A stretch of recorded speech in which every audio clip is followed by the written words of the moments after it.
back to another interview on mmaunhinged. Today, I'm joined once again by Cameron Party Hardy. Ladies and gentlemen, thank you very much. Yes. Cameron, thank you very much. How are you? I'm good, thank you. I think you should be a MCU as well. That was quite good. Oh, That I mate. enjoyed that. Yeah, it's good. I always try and bring the energy. I think that's the way you're going to get out of most people. You got to bring that energy because then you'll get it back. Yeah, I love it. you have to, don't you, mate? Exactly that. Yeah, we had a little chat off air, but yeah, I'm finally fantastic. Obviously, delighted to get you back on. Last time we spoke was a long time ago. You were going through a lot of things, injury, but now we're back. Now we've got a fight set and stone. Obviously, December 9th, made for Cage 30. Wow, it's going to be a good show, isn't it? Oh, mate, I'm buzzing, honestly. I can't wait for it. Like you say, Made for the Cage always produce good shows. So, like you say, very fortunate to headline it, and I'll be putting on a show myself. Yeah, because they had a little hiatus, but then they came back. They made the return, should we say, and that Yeah. was perfect for the return of Cameron Party Hardy, wasn't it? Oh, yes, perfect timing. Yeah, it's phenomenal. I was quite disappointed when they went away, but it was a good local show for the local talent that we have up here, and there isn't too many that that we have regular. So it's good to get another show up here, kicking up again, and they've still got that that audience, so they'll be good. Oh, yeah, of course. Well, like you say, they've had the who's who of the Northeast fighting on it. So hopefully they can get that going again and get it exactly back to that position, which I'm sure they Completely will. agree. Yeah, absolutely. Firstly, I'd love to talk about the road. Last time we talked, obviously we talked about the knee injury, and stuff like that. It's been a hard road for you to get back to the cage. Knee injuries have set you back, and all that, surgeries. Talk to me, firstly, about the up and down feelings of being sat on the sidelines, sat on the couch, and realizing I'm not being able to do my hobby here. I'm not being able to do my job. I can't fight. Talk to me about the up and down feelings, when you felt good, when you felt down, and obviously now here we are, set. Oh, I don't think I felt good for a long time, like you say, because it took 8 months to get the surgery to Yeah. begin with. I mean, that didn't feel too bad because I could still train, so like at least I was still getting in the gym and stuff like that. I just had to be very careful. But then when I actually had the surgery and then I'm on crutches, I'm bedbound and stuff like that, it was horrible, especially for someone who's so active like myself and constantly in the gym. It was an absolute killer.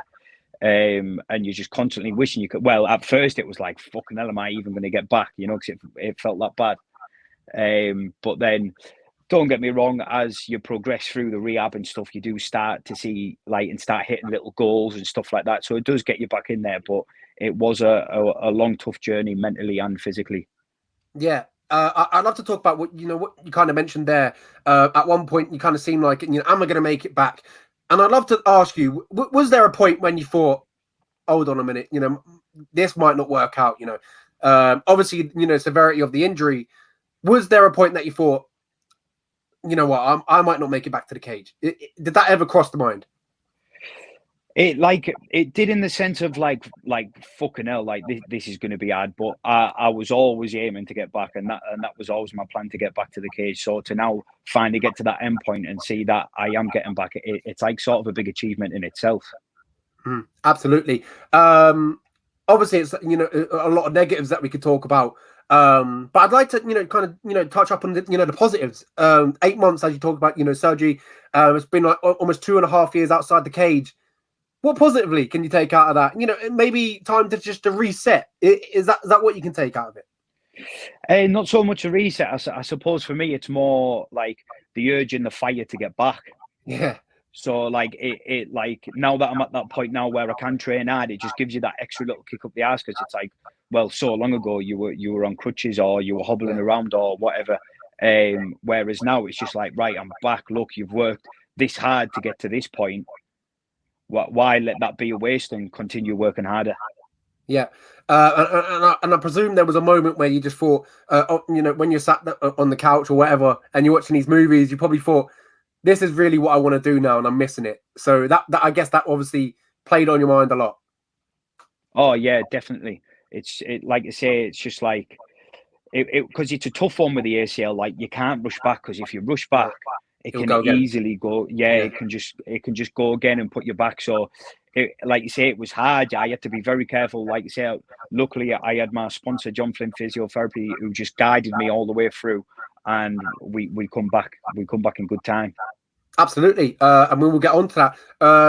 the first day back at the gym, after the rehab and stuff like that, the surgeries. I presume you were sweating like a pig on the mats, but talk to me about that first day back on the mats, back where you belong.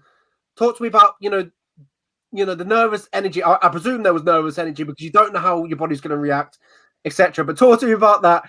How much you were sweating, and obviously how your knee felt, and did that give you ensure more confidence that it feels good?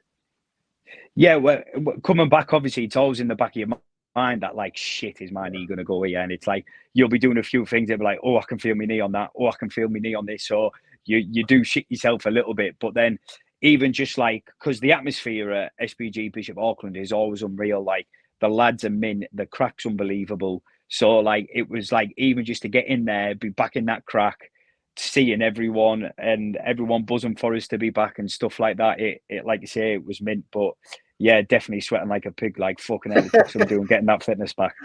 Sweating like me when I walk into Greg's. It's incredible. Yeah. I'm joking, by the way. Am I? I don't know. Over 2 years since you last stepped into the cage, as we talked about. And obviously, we talked about the Made for Cage. The announced their return. It was fantastic. You talked about the timing. But how does it feel like you've got a fight lined up, in Sunderland? It's not too far. It's local for yourself. How does that feel? Oh, like you say, it's even better that it's local, so I can get a good home crowd support behind me. Mhm. Like I say, that always does. I think it does always give you that little extra push. Whether it's whether it's my own crowd or whether it be their crowd booing, it's the exact same for me. It's just that little extra push to go out there and go and put on a show. Like, Yeah, I mean, we'll talk about the matchup. I was going to ask you about the attendance, but you ticked off nicely there. We'll talk about the matchup. You take on Frederik Strauss in the main event, and what I've seen from him, I had a look over his career, looked over his highlights, watched his fights.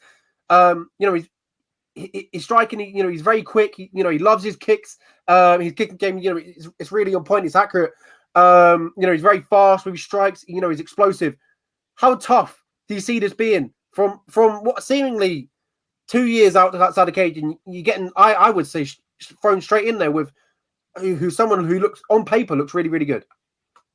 yeah, no, I'm buzzing with the matchup. To be fair, it's a really good matchup for me.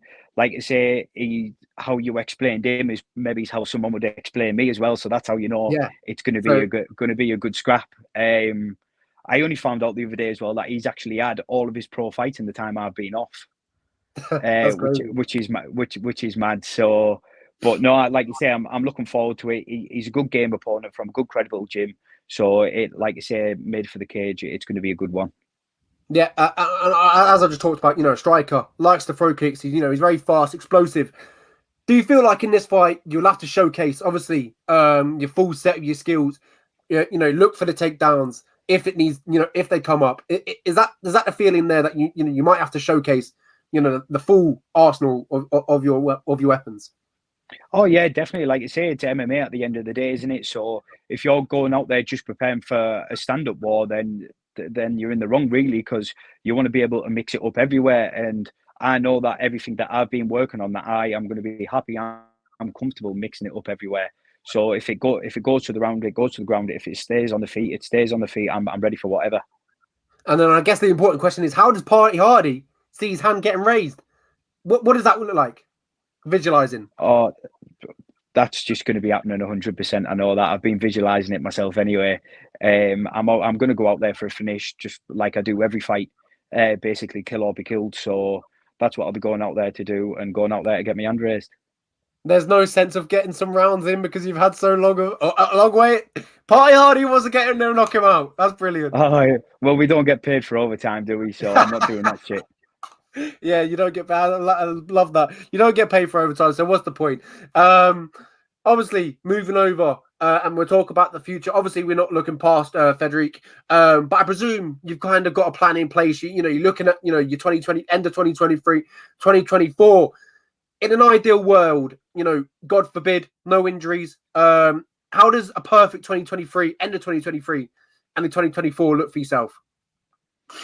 Obviously, I would love to get on them big shows and showcase my skills on there. But probably the main thing for me is being active. Like, I want to make up for that 2.5 years out. So I want minimum 3 fights if anything, more 4, 5, 6. I had a spell of where I think it was 7 fights in 13 months. I'd love to get back to doing that. Do you know what I mean? That's what we're in this sport to do. We're not in here to just laze around, and I prefer it that way as well, because you constantly stay sharp, constantly stay fit. So 2024, I just look to get as many fights under my belt as I possibly can and get some good wins, and then see where that takes me. Yeah, obviously looking at the promotions that we have now in England, Europe, you've got the PFL Europe. Obviously, we've got Cage Warriors. Hopefully, there's another return there. Obviously, we've got Bellator, but we don't know what's really happened with them now. So they're their PFL Yeah, slash yeah.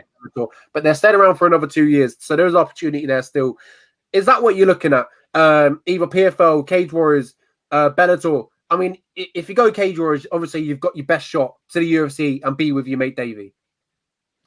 Yeah, well, that would be the amazing plan. Get in there and get to the UFC, and imagine being on the same card as Davey. That would be something special. So if I could definitely get to that point, that'd be great. But as far as the big shows, I'm not gonna pick and choose what big show or anything like that. I'd be grateful for any opportunity, to be honest. Like I say, just that stage to go and showcase my skills and show where I belong. Absolutely. I'd love to see you get on a big show, next year. But it'll be fantastic to see you there. Maybe on a local show. I know there's a little bit of a Octagon MMA. They've come to England. I'm going to their show tomorrow, which is crazy. I'm going to their show tomorrow in Manchester. It's gonna be a great card. Yeah, I'm looking forward to it. Yeah. So maybe there's an opportunity there as well. I know they're huge in Europe. They do need bantamweights, so that could work as well. So there's a lot of opportunities there. But what comes to the table comes to the table. They've got to pay the good money for Cameron Hardy. That's the one, isn't it? Hopefully. We talked about Davey Grant then. I'd love to talk about just quickly as well. Obviously, a friend, teammate of yours. How is it? Well, I feel like we talked about this again, but how good is it to have like Davey Grant? Was top 15, ranked in UFC, on the cusp of getting back there again. If the judges, didn't slide in one last time, but he should be there. He should be there. Should be there. How good is it to have Davey Grant, in the same gym? How good is it to have him around, learn from him, and just kind of have him there to spar with? Oh, listen, Davey's the man. He's an absolute legend. He's been through. Like I've said this to pretty much everyone, he's been through everything in this sport, absolutely everything. He's been there and done it, so he knows exactly what you're going through, how you're feeling, and has answers for it. It's as simple as that. He always gets the gym absolutely bouncing.